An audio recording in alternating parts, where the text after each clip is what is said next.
Le dôme de la basilique Notre-Dame de la Paix de Yamoussoukro, symbole de l'ambition qu'affichait cette ville située dans le centre de la Côte d'Ivoire.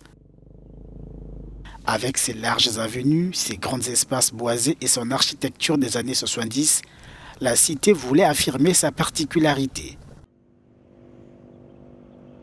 Je peux dire que Félix Houphouët-Boigny a été un écologiste avant la lettre. Si vous vous promenez dans Yamoussoukro, vous verrez qu'il y a des bosquets un peu partout.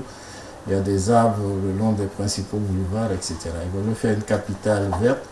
Il voulait faire une ville à l'échelle humaine. Pas de grands buildings, pas d'industrie polluante, etc. Voilà un peu le projet de Félix Houphouët-Boigny. Mais 40 ans après, l'ambition du père fondateur de la Côte d'Ivoire indépendante de faire de son village natal la capitale de son pays peine à se concrétiser, Abidjan étant encore le cœur de la politique ivoirienne. Juridiquement, c'est la capitale de la Côte d'Ivoire depuis la loi du 21 mars 1983 qui a fait le transfert de la capitale politique à Yamoussoukro. Non, parce que toutes les institutions de la République ne sont pas encore ici. Et donc, c'est une capitale en construction.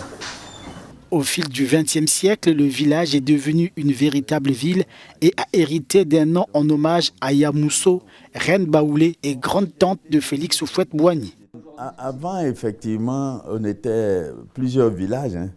On était anciennement là où s'est construit aujourd'hui la basilique et qui s'étend jusqu'à la GR. Et donc, à partir de là, il y a eu les ramifications. Le Sénat et la Chambre nationale des rois et chefs traditionnels y ont élu domicile, mais de nombreuses institutions font encore de la résistance. Yamoussoukro n'est pas encore dans les faits la capitale de la Côte d'Ivoire, même si elle est par écrit.